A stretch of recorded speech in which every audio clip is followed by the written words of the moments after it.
Breastfeeding has long been thought to be a key way to protect the health of babies, but some guidelines now say that mothers who breastfeed their infants longer and to an older age could be doing some harm and even possibly endangering the lives of their children if they aren't careful. The WSJ's Dana Wechsler is here to discuss that. Hi, Dana. Hi, Lee. Fascinating study here. There's a new study that says breastfeeding babies at the 6 months point could actually be problematic. Can you explain that? Yes, it's not that breastfeeding is unsafe, it's that it's associated with a behavior that's discouraged by the American Academy of Pediatrics, which is bed sharing, which is sharing a bed.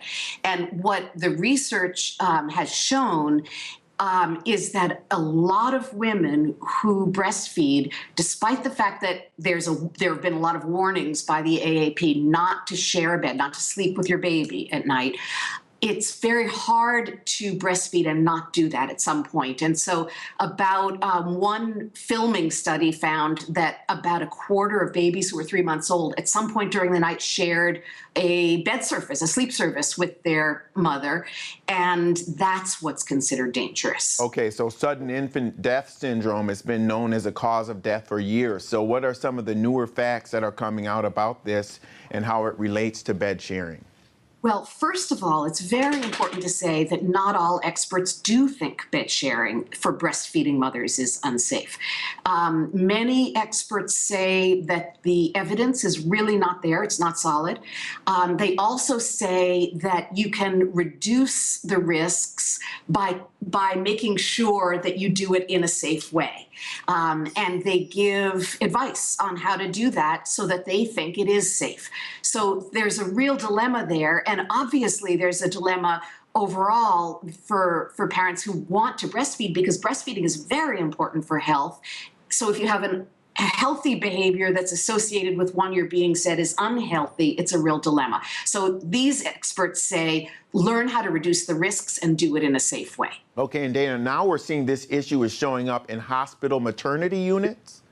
Yes, what's happening there is that more and more hospitals are having babies, newborn babies, room in with mothers rather than go to the nursery. So some are even shutting down their nurseries, and when a baby is born, the baby goes straight to the mom's hospital room and stays there. And of course, mothers are very, very sleepy after just having given birth. And so there is a risk there too that they will fall asleep with their baby.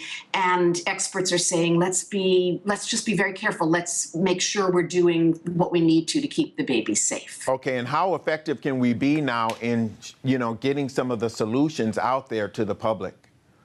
Well, I think that there are attempts to get the solutions out there. I think that what the solutions are, first of all, this is important to say right now, to minimize the risks of bed sharing, first of all, you never do it on a sofa. That's the most dangerous. The baby can get trapped and they're soft, so can suffocate. But if you do it on a bed, you don't do it if you're a smoker, you don't do it if you've been drinking that night or on drugs that are sedating, and you make the bed safer by having a firm mattress, light blankets, not a heavy comforter, keeping the baby on the baby's back, and also away from pillows and no stuffed animals. And that will reduce the risks of sharing a bed. Dana, really great information. Thanks for joining us today. Thank you.